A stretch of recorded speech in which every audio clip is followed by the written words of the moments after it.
Salut à tous, j'espère que vous êtes en forme. Parlons un peu d'un drôle de théâtre politique, l'Algérie. Ce pays est aujourd'hui le parfait exemple d'un État qui souffle le chaud et le froid au même moment. D'un côté, à l'intérieur de ses frontières, c'est l'étau, la matraque, la censure, un pouvoir rigide qui ne tolère ni débat ni voix discordantes. Mais à l'extérieur, c'est un tout autre spectacle. Là, le régime se donne des airs de diplomate éclairé, prêt à tendre la main, à discuter, à négocier. Un régime brutal en huis clos, mais tout sourire sur la scène internationale. Pas de dialogue avec son propre peuple, mais une avalanche de gestes conciliants envers les puissances étrangères. Ce double visage, cette étrange gymnastique entre répression domestique et ouverture diplomatique, mérite franchement qu'on s'y attarde. C'est un paradoxe frappant, presque fascinant, si ce n'était pas si tragique. Prenons un instant pour dérouler le fil des derniers épisodes, car oui, c'est presque un feuilleton. Le 12 novembre 2025, puis annoncé le 17, on assiste à un acte hautement symbolique, la libération de Boham Sansal. Pas un hasard, bien sûr, ce n'est pas sorti du chapeau. Cette libération soigneusement orchestrée fait suite à une demande insistante de l'Allemagne relayée tout en finesse par son président Frank-Walter Steinmeier. L'idée, un joli geste humanitaire, un coup de com' poli. Et voilà qu'en réponse, le régime algérien, toujours prompt à séduire l'international, lâche Boham Sansal, ce symbole vivant de la fracture, ou plutôt du lien ambigu entre l'Algérie et l'Occident. Un intellectuel algérien profondément enraciné dans la culture occidentale à tel point qu'il en devient presque un pont tendu entre deux mondes qui peinent à se comprendre. Et comme si cela ne suffisait pas, quelques jours plus tard, l'Algérie surprend tout le monde en soutenant une résolution américaine sur Gaza et la Palestine.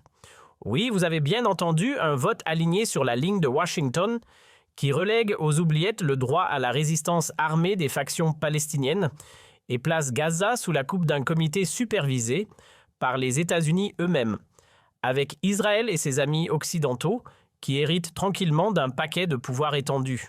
Ce n'est plus un virage diplomatique à ce stade, c'est carrément un salto arrière géopolitique. À peine 24 heures après ce vote qui a surpris toute la planète, le ministre Ahmed Attaf s'est empressé de monter au micro pour justifier l'injustifiable.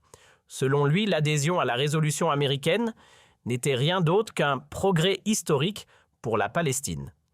Mieux encore, ce geste reflèterait, tenez-vous bien, les valeurs profondes et les intérêts sacrés de l'Algérie. Rien que ça. En réalité, on assiste surtout à un virage spectaculaire où même les sujets les plus sensibles, ceux que le régime TB avait jusqu'ici sanctuarisés, comme la question du Sahara occidental et du Maroc, deviennent négociables.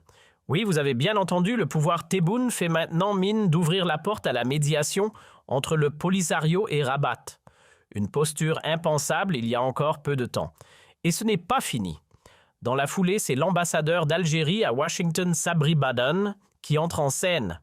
Dans un ton presque trop amical, il déroule un discours pro-occidental sans retenue, avec une mention spéciale pour les États-Unis.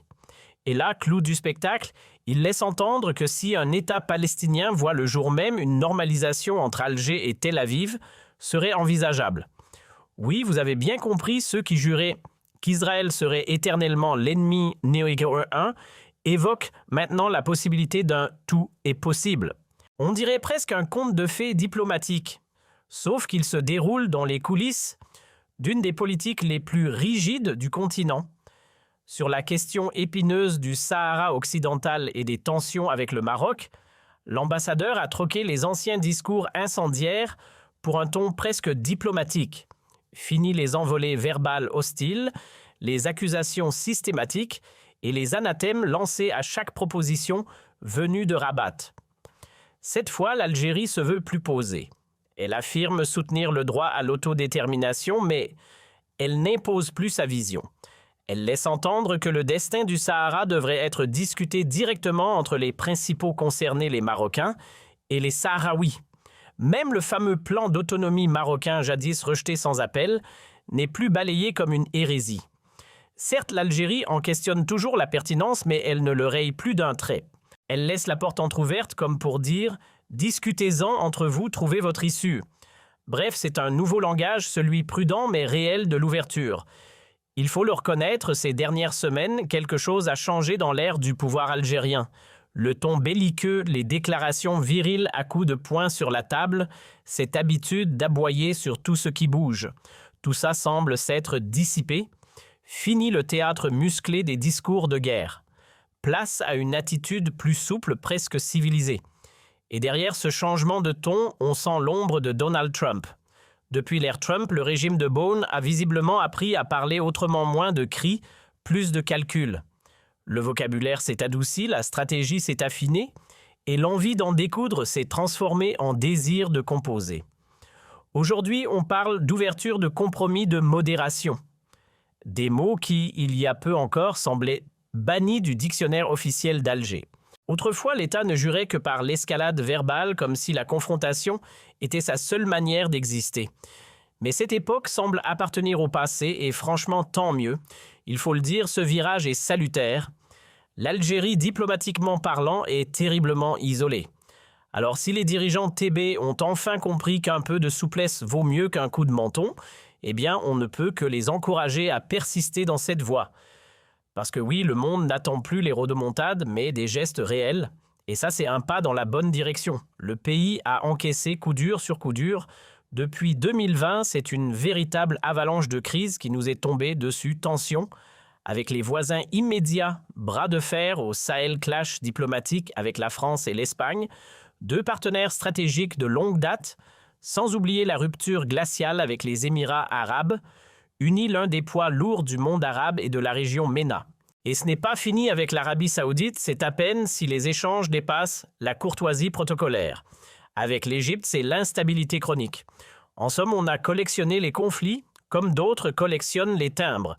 Et comme si cela ne suffisait pas, même les alliés de circonstance nous ont lâchés. Depuis que l'Algérie s'est pris une porte en tentant d'entrer dans les BRICS, la Chine a tourné les talons et la Russie, elle aussi, regarde ailleurs. On a beau gesticuler, personne ne s'y intéresse plus vraiment.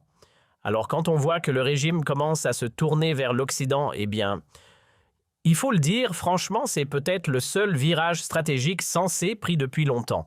Et à ce titre-là, oui, ça mérite d'être salué. J'ai toujours été clair là-dessus, quitte à déranger, l'avenir de l'Algérie ne se construira pas sur les délires des islamistes radicaux.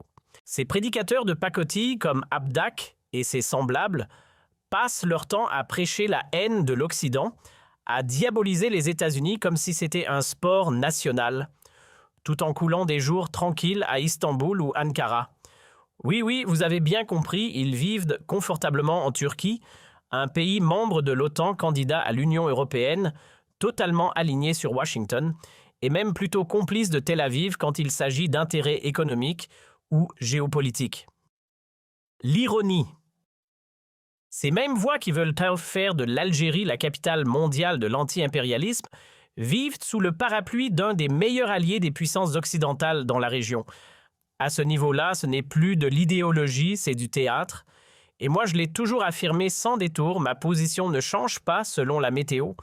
L'avenir de notre pays passe par un ancrage stratégique avec l'Occident. Ce n'est ni avec Pékin ni avec Moscou que l'Algérie trouvera sa place dans le monde de demain. Et ce n'est pas un choix idéologique, c'est du bon sens. Soyons honnêtes, si l'Algérie a un partenaire naturel, c'est bien l'Occident. Ce n'est pas une opinion, c'est une réalité chiffrée. Près de 60% de nos exportations prennent la direction de l'Europe ou de l'Amérique du Nord, et plus de la moitié de ce qu'on importe vient aussi de là-bas. C'est simple, économiquement, notre respiration dépend de l'Ouest. Et géographiquement, une poignée de minutes en avion nous sépare des rives européennes. Ce n'est pas un voisinage lointain, c'est un face-à-face permanent. Ajoutez à cela une proximité humaine, les plus grandes diasporas algériennes vivent en France, au Canada, en Europe. Pas à Moscou, pas à Pékin. Cette réalité démographique, culturelle et commerciale nous relie profondément à l'Occident. Et si l'on remonte dans le temps, ce lien n'est pas récent. Bien avant la colonisation, dès l'époque de la régence d'Alger, des échanges existaient déjà. Notre passé est imbriqué dans celui des puissances occidentales France, Espagne, Italie, États-Unis. Aujourd'hui, notre modèle économique, nos structures sociales, nos aspirations, tout cela trouve un écho naturel dans des partenariats avec ces nations. Leur essor bénéficie à notre stabilité et notre prospérité renforce leur présence. Nous ne sommes pas simplement voisins, nous sommes interdépendants. Et vouloir nier cette évidence, c'est refuser de voir ce que le présent et l'histoire nous crient depuis des décennies. Les BRICS, la Chine. Très peu pour moi. Je n'ai jamais gobé cette illusion. Tout ça, c'est de la poudre aux yeux. L'Algérie n'est pas un satellite d'un bloc lointain, c'est le centre de gravité du Maghreb, la charnière stratégique de l'Afrique du Nord. Pour l'Europe et l'Occident, on est littéralement la porte d'entrée du continent africain. Et inversement pour nous, l'Occident est la passerelle la plus directe vers la modernité et le progrès. Alors que Pékin et Moscou sont à des milliers de kilomètres, nous partageons avec l'Europe des liens géographiques, historiques et humains. Cela ne veut pas dire qu'on doit se fâcher avec la Chine ou la Russie, bien au contraire. Entretenir de bonnes relations avec tout le monde, c'est du bon sens.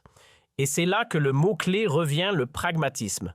L'Algérie doit rester fidèle à cette boussole. Elle ne doit appartenir à aucun camp, mais parler à tous. C'est un pays qui a du poids et à ce titre, il doit entretenir des relations solides, équilibrées et constructives avec les grandes puissances. Et parmi celles-ci, il faut le dire sans détour, les États-Unis, l'Europe, le monde occidental restent des partenaires majeurs. Renouer avec ce pragmatisme historique, c'est retrouver les bases qui nous ont permis de tenir debout. C'est pas de la soumission, c'est de la lucidité. C'est depuis les dernières années de Bouteflika, celles où il n'était plus vraiment là sans être officiellement parti, que l'Algérie a perdu le fil. On a quitté le terrain du réalisme diplomatique, déserté la scène stratégique. La maladie du président, la crise de 2019 et cette rechute nationaliste dégoulinante de nostalgie boumédiéniste nous ont fait prendre une voie sans issue.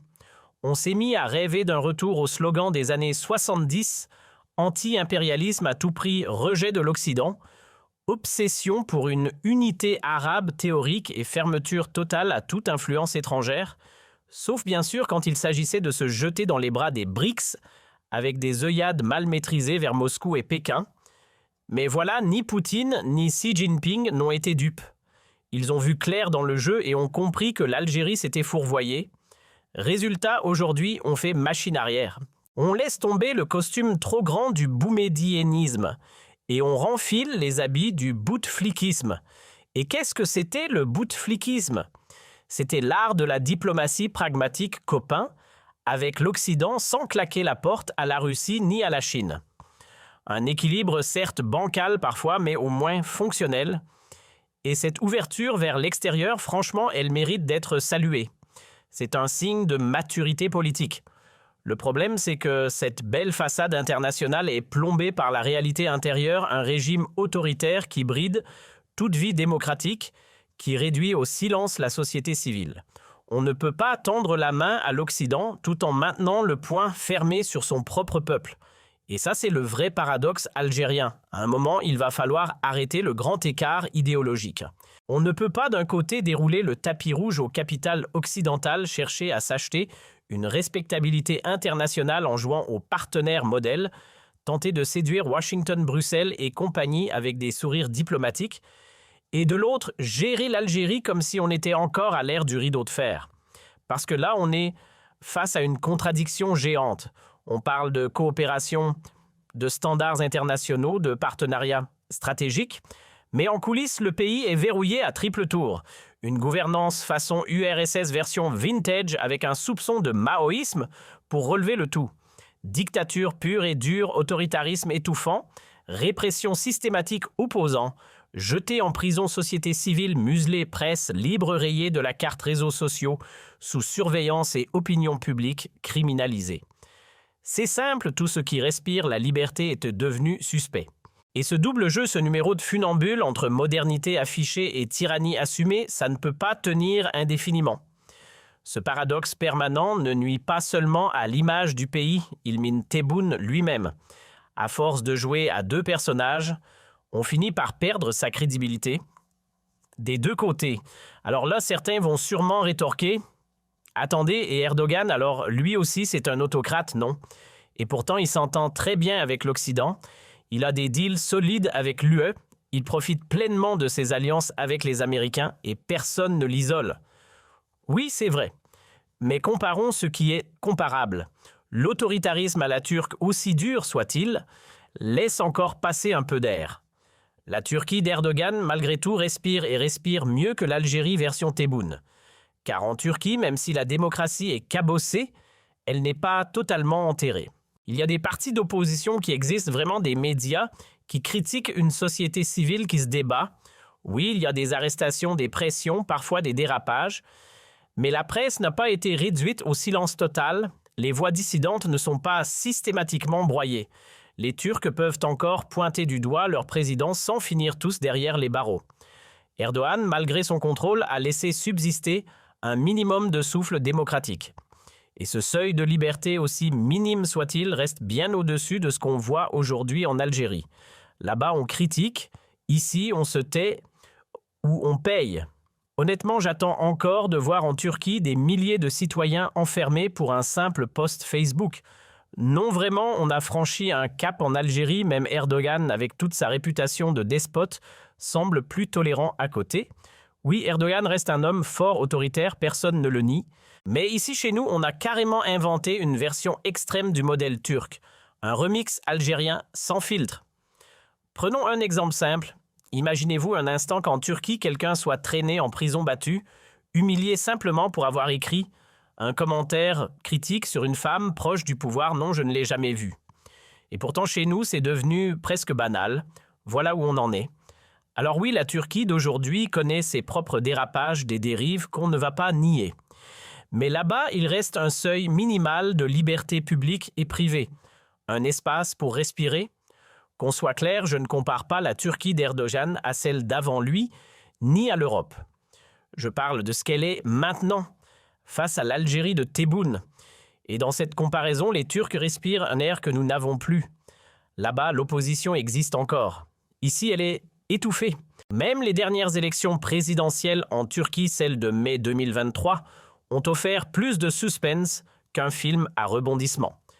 Le scrutin n'était pas une simple formalité. Il y avait un vrai face-à-face, une confrontation d'idées, un débat réel.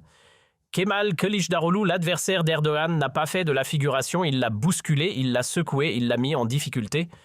Le score, 52% pour Erdogan. Pas 90%. Pas une caricature électorale. Un duel, un vrai. Alors non, sérieusement, qu'on arrête de dire que l'Algérie s'inspire du modèle turc. Ce n'est pas du copier-coller d'Ankara qu'on observe ici. Ce que Tebboune semble imiter, c'est plutôt la recette nord-coréenne, ou celle de Mugabe au Zimbabwe, un autoritarisme à l'ancienne poussiéreux figé dans les années 70, où tout est verrouillé, contrôlé, muselé. Parce qu'en Algérie, il n'y a ni suspense électoral, ni rival crédible, ni surprise dans les urnes. Il y a un décor, un scénario et un acteur principal omniprésent. Et ça, ce n'est pas le modèle Erdogan. C'est quelque chose de beaucoup plus ancien et inquiétant. Aujourd'hui, en Algérie, il n'y a plus de place pour la moindre voix qui dérange. La moindre critique est étouffée avant même d'avoir été formulée. C'est ça la réalité du pays en 2025. Pendant qu'en Turquie, sous Erdogan, il subsiste encore une opposition qui s'exprime des médias alternatifs des partis, qui contestent des débats, des élections où ça se dispute. Ici, tout est figé. Là-bas, on peut encore respirer. Ici, on étouffe. L'Algérie d'aujourd'hui ressemble à un immense aquarium. Un décor bien propre, bien lisse. Dedans, 2 gros poissons qui occupent et tout l'espace Shinga et, disons, le pouvoir. Et autour, des petits poissons qui nagent pour faire joli. Le peuple, en somme, est devenu partie du décor. Les Algériens ne sont plus des citoyens, ils sont des figurants dans une pièce montée par le régime. Spectateurs d'un spectacle dont ils ne maîtrisent rien. Leur opinion ignorée, leurs droits méprisés, leur existence même gérée avec un profond dédain. Voilà comment le régime actuel, celui de Tebboune, considère son peuple une foule à encadrer, à surveiller, à faire taire. Pourquoi ? Parce qu'il est persuadé d'avoir la main sur tout. Parce qu'il croit naïvement ou cyniquement que le pays est totalement verrouillé et qu'aucune tempête ne viendra troubler ses eaux calmes. C'est cette arrogance du contrôle absolu qui alimente le mépris et prépare peut-être lentement l'explosion. Commençons par un constat simple. L'armée en Algérie, ce n'est plus une force autonome. Elle a été mise en laisse. Shangri-La et Qing n'ont pas juste pris le contrôle, ils ont carrément domestiqué la machine militaire. Les hauts gradés, soit envoyés à la retraite anticipée, soit expédiés derrière les barreaux. Résultat, une hiérarchie soumise ultra fidèle qui ne bouge que sur ordre. Du côté des services secrets, c'est le chaos organisé. Il n'y a plus de direction stable, plus de colonne vertébrale. Tous les 2 ans, on change de chef. Celui qu'on nomme aujourd'hui, on l'enferme demain. Celui qu'on a emprisonné hier, réhabilité le surlendemain. À ce rythme, ce n'est plus un service d'intelligence, c'est une série Netflix sur le pouvoir paranoïaque. Ils ont perdu toute capacité d'influence réelle. Et ce n'est pas mieux du côté des autres forces, police, gendarmerie, toutes alignées, toutes dressées à obéir. Les rares responsables qui oseraient dévier de la ligne pchit, éjectés menacés parfois, même réduits au silence avant qu'ils ne deviennent gênants. On nettoie avant que ça déborde. Alors forcément, en interne, tout est verrouillé. Le régime tient l'intérieur d'une main de fer, rien ne bouge ou alors seulement sur commande. Le feu, s'il existe, vient de l'extérieur. Et c'est là que tout s'explique, c'est justement sur la scène internationale que Tebboune flanche.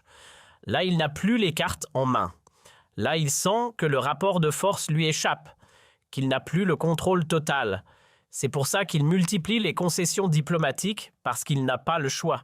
C'est là qu'il est vulnérable. Tebboune se berce d'illusions. Il croit dur comme fer qu'il est à l'abri à l'intérieur du pays. Il pense que tant que tout est calme, il n'y a pas de danger. Grave erreur, une erreur stratégique et même historique. Pourquoi? Parce qu'un peuple qu'on écrase, qu'on muselle et qu'on réduit au silence, ce n'est pas un peuple dompté. C'est un peuple qui attend. Les peuples, voyez-vous, sont comme les volcans. Vous pouvez les croire éteints, croire qu'ils ont rendu les armes, qu'ils ne grondent plus, jusqu'au jour où, sans prévenir, tout explose. Et là, c'est l'éruption. Brutale, incontrôlable et destructrice, ce n'est pas une image. C'est la réalité des soulèvements populaires silencieux pendant des années, mais capables de tout balayer en quelques jours. Première erreur. Deuxième erreur, croire qu'une société vidée de sa vitalité, qu'un peuple résigné sans voix, sans énergie peut faire tourner un pays. Ce n'est pas un socle pour gouverner, c'est une bombe à retardement. La dictature se croit forte, mais en réalité, elle s'appuie sur un vide humain, social, intellectuel. Et dans ce vide, les talents fuient, les cerveaux s'exilent, les jeunes rêvent d'ailleurs. Les entrepreneurs ferment boutique. Bref, le moteur du pays s'éteint. L'élite ne veut plus construire l'avenir ici. Elle veut juste partir, et un pays dont les meilleurs veulent s'enfuir. Ce n'est pas un pays en paix, c'est un pays en panne. Une dictature sans richesse, c'est comme un moteur sans carburant, ça fait du bruit, ça tremble beaucoup. Mais ça n'avance pas. Et pour qu'un régime autoritaire tienne sur la durée, il ne suffit pas de brandir la peur. Il faut à un moment offrir un minimum de confort, un semblant de mieux-être, une illusion de stabilité. Sans quoi la base populaire s'effrite et avec elle le pouvoir. C'est ça le paradoxe des dictatures, elles veulent durer, mais pour durer, il leur faut une économie qui tourne. Il leur faut un peuple qui bosse, qui produit, qui consomme. Mais dans l'Algérie actuelle, c'est l'inverse. L'économie est en apnée, les esprits sont anesthésiés. L'envie d'entreprendre en chute libre. Les figures du business ont disparu. Les partis sont devenus des coquilles vides. Quant aux médias, ils ne sont plus que l'ombre d'eux-mêmes. Résultat, le régime s'est enfermé dans sa propre bulle. Coupé de la société, il tourne en rond. Incapable d'écouter, de débattre, d'innover. Il n'y a plus personne autour de la table pour proposer, réfléchir, construire. Le pouvoir parle à un écho, pas à un peuple. Et ça, c'est le début de la fin. Un despote qui veut tenir la barre longtemps ne peut pas s'entourer du vide.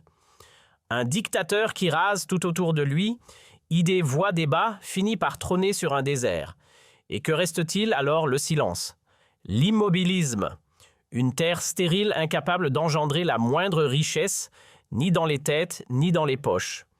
Et ce genre d'état fantôme aussi figé qu'un cliché en noir et blanc ne tient jamais face aux tempêtes. Car les tempêtes arrivent. Toujours.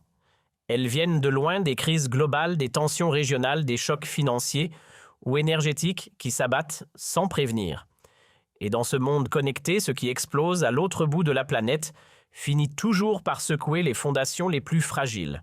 Regardez autour de vous.